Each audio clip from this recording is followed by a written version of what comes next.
ប្រទេសដែលមានទំហំសេដ្ឋកិច្ចធំជាងគេទាំង10នៅអាស៊ី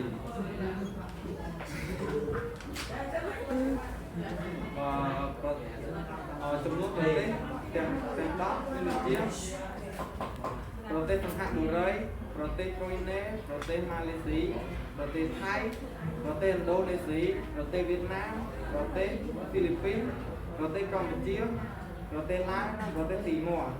ចំនួនលុយសរុបក្នុងឆ្នាំ2025ប្រទេសសង្ហបុរីមាន93,956 ឡាថែមទាំងបូក4,584 ឡាប្រទេសប្រូយណេមានចំនួន37,023 ឡាបូកចំនួនបូកបន្ថែម2,152 ឡា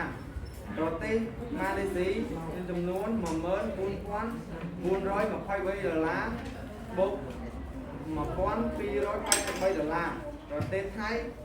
មានចំនួន7,754 ឡាបូកបន្ថែម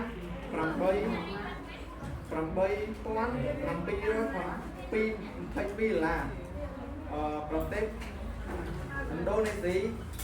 មាន5,248 ឡាបូក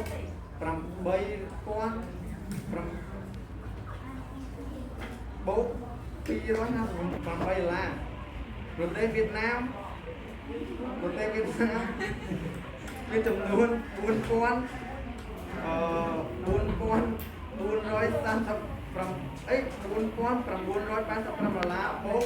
333 ឡាប្រទេសហ្វីលីពីន4,439 ឡាបូកបន្ថែម289 ឡាប្រទេសកម្ពុជា2,948 ឡាបូក235 ឡាប្រទេសឡាវ